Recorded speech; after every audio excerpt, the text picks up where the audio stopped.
Today we're discussing quality of roofing jobs in new construction. Our field reporter Brent Simmons will take you to job sites in Memphis, Tennessee. We'll show you what kind of roofing jobs builders put on. If you're the homeowner, maybe buying a house and you don't know what to look for, watch this video to the end. You will have better understanding what's happening in new construction, why builders cut corners, and what kind of quality you can expect when you buy a brand new house. If you're the roofer and you work for a builder, please comment below. We want to hear from you. What kind of quality your builder demands from you? Do they cut corners? Is it all about budget, or they're fair and pay you fair price? Because what we see in the roofing industry is builders are the one who is doing the bare minimum and a lot of times cut every single corner possible, asking roofers to do what we usually don't like to do. Now let's go to Brent Simmons. Hey everybody, Brent Simmons here with Roofing Insights. Right now I'm in a suburb of Memphis, Tennessee. As you can see from the house behind me, there's some really nice high-end homes out here. In fact, the current neighborhood I'm standing in right now, these homes range probably from $500,000 to what it looks like $2 million. As I've been driving around, I've noticed a trend though. Despite the beautiful landscaping, obviously custom homes, there are some of the worst roofs I have ever seen in my life in this neighborhood. So what I want to do in this video, I want to drive you around and show you examples of this. I want to explain why I think this is happening. And then I want to interview a builder who's doing it the right way. Let's go. So we drove around, we got some video of a couple homes. I just want to show you all some things. You'll see some common problems here that's going on, and this is not just isolated to the Memphis area. What I want you to do, if you see anything like this in your area, please share it below or send a link or something, because I want to see in other parts of the country outside of Memphis, what does new construction look like? So let's jump right in and take a look at this first house. So this house is actually in my neighborhood. It's actually a pretty good looking roof, good ventilation, which you'll see is something that's been lacking in this area. But this stripe, these are obviously Owens Corning, Onyx Black shingles, Oak Ridge, but obviously they had a completely different lot of shingles there. So this next one has got some major issues, and we'll zoom in on this. So there's no ventilation on this home whatsoever. It's not a brand new roof, it's not a brand new home, it might be 10 years old, but still, this should not be happening. Look at those granules. I mean, they're completely gone in certain areas. There's just patches missing all over. You know as well as I do, this roof is just baking in the sunlight. This one's kind of interesting too. Again, no ventilation whatsoever. An architectural roof that's covered in algae, which happens a lot around here. But you'll see as we get around to the side here, this tells a story. And this roof's future is doomed at this point. See that slide out right there?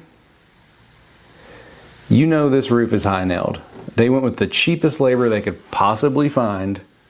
And this is probably not the first time this is going to happen. In fact, on the other side, there was actually a repair where they probably replaced some shingles. And again, no ventilation, granules are coming off everywhere. This other slope over the garage, you'll see in just a second, I think. Yeah, look at the patches of granules missing. Those gutters have got to be getting heavy from granules.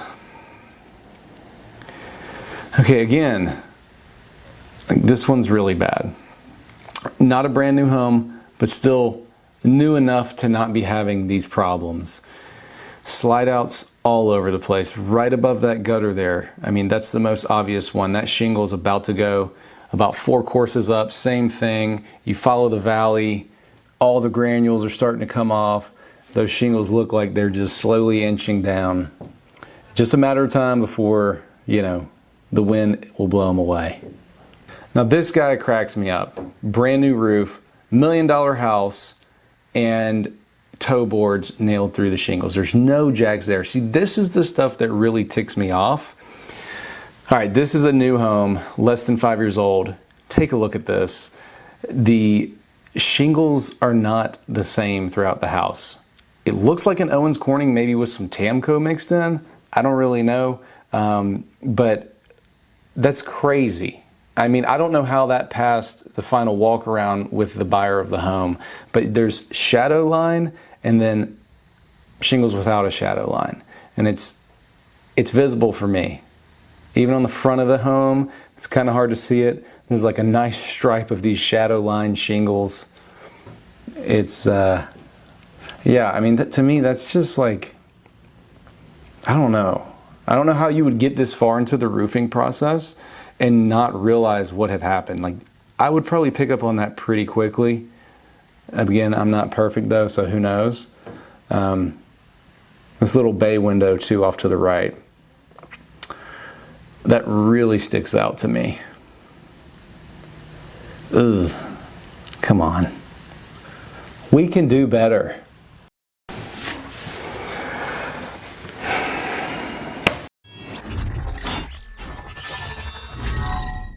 Whether you're a builder or a contractor or a tradesman in general, you need good tools to be truly professional and do quality work. Let me introduce you to the sponsor of this video, my friends at Prime Grip. Prime Grip is absolutely amazing company. I know them for 3 years. One of the first products I ever reviewed came from Prime Grip, called Cloverine. You probably remember that video 3 years ago. I went to International Roofing Expo in Las Vegas. It was the first expo, the first set of videos I've done. That was 3 years ago, and to this day I'm still amazed how many cool tools they have. Tools that you cannot buy at Home Depot or Lowe's, like wide seamers like here. This guy is 90-degree seamer. Absolutely amazing tools, guys.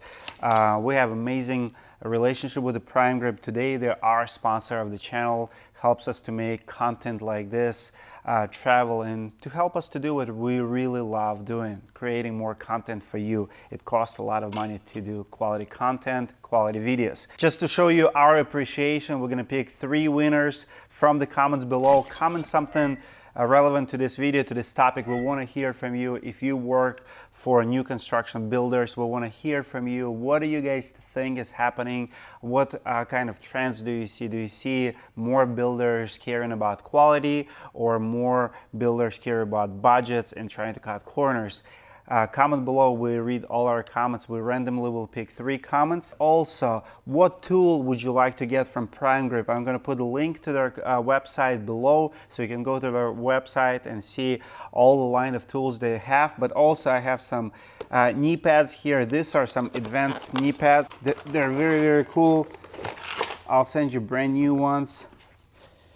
They have some very nice straps. This goes behind your knee. I'm not gonna waste it because I want to ship them to you guys. Just comment below what would you like to get from these tools right here, or go to Prime Grip website, link below in description, and let us know what you like from their website as well.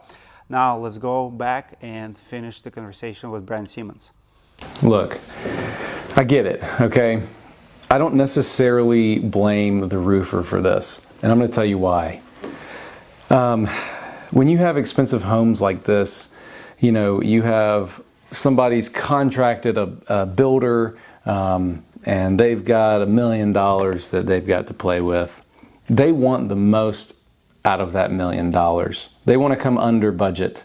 And unfortunately, what I see happening, and I know from firsthand experience, it's like so much emphasis is put on having the quartz countertops, the top of the line backsplash, you know, the custom wood floors and all that, because that's what people live in. You know, they're in their kitchen every day, they're in their dining room, and they're not necessarily, hopefully, on their roof every day.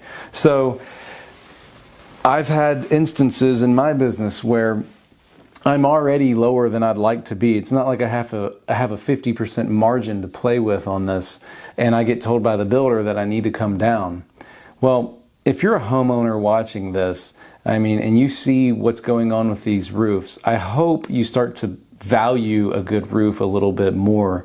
I'm not saying you don't already, but if you ever go to build a custom home, try to partner with a builder that has a roofer that's not just the cheapest guy in town, and let that guy do a good job for you, because I promise you, these roofs that we just saw, a lot of the ones where they have the granules missing and everything, they could last a lot longer than they're lasting now. And it's because corners were cut. It's because budgets were cut. And I'm also not going to say that there's not bad roofers out there, but I just know from firsthand experience that a lot of these guys are getting paid $30 or $35 a square in labor to put them on. If that's what you're paying, you're not going to get good quality. And if you do, well, good for you. But what I want to do, there's a couple good builders out there, and there's a lot of great builders. I'm not trying to knock on builders at all, but there's a couple builders that really see the value in a good roof. They really appreciate spending a little more money on labor to get more attention to detail. So I know a great guy. He's a friend of mine. He builds some amazing kitchens and also is building custom homes. So let's go interview him right now. All right, so I'm here with Jason Smith. He's the owner of Titan Drywall and Construction, and right behind us is a house that he built. For full disclosure, I did the roof, but one of the things that really impressed me about Jason is that he was willing to go the extra mile. So Jason, I know it's raining. Yeah. We gotta get out of here, but tell me about this roof. Why did you go the extra mile in this house? Well, I met with you and sat down with you, and I just said I wanted something different. I wanted something that nobody else had. And you said, hey, let's put metal valleys in the roof. And I was like, I've never seen that before. You said it's a good look. We did it. I love it, and I won't do anything else. Next house, getting the same thing. Awesome, man. Yeah, we're standing on his other lot. Lot 7, yeah. Lot 7. Coming soon. You had me do some other stuff besides metal valleys in this. You had me put ice and water and stuff like that. So what were you trying to achieve that other builders did not really care about? Well, I want to build a house that I think that I'm going to live in, and I want it to be the long haul. I don't want to be one of these builders that, you know, a year down the road when the warranty expires, you got leaks everywhere. So I wanted to just cover all the bases on the front end. You know, roofing is one of the major things because that's where the house starts at. You got to protect the house to get down to the bottom, and it's pouring. Oh my God. Thank you, Brent Simmons. I hope those guys didn't get too wet. To be honest with you, roofers are okay with rain. That's what we're in business for. Comment below, guys, what you think about topics below. Your opinion counts. We read all our comments and reply to them. Thanks for sticking around to the end. I'll see you guys in the next video.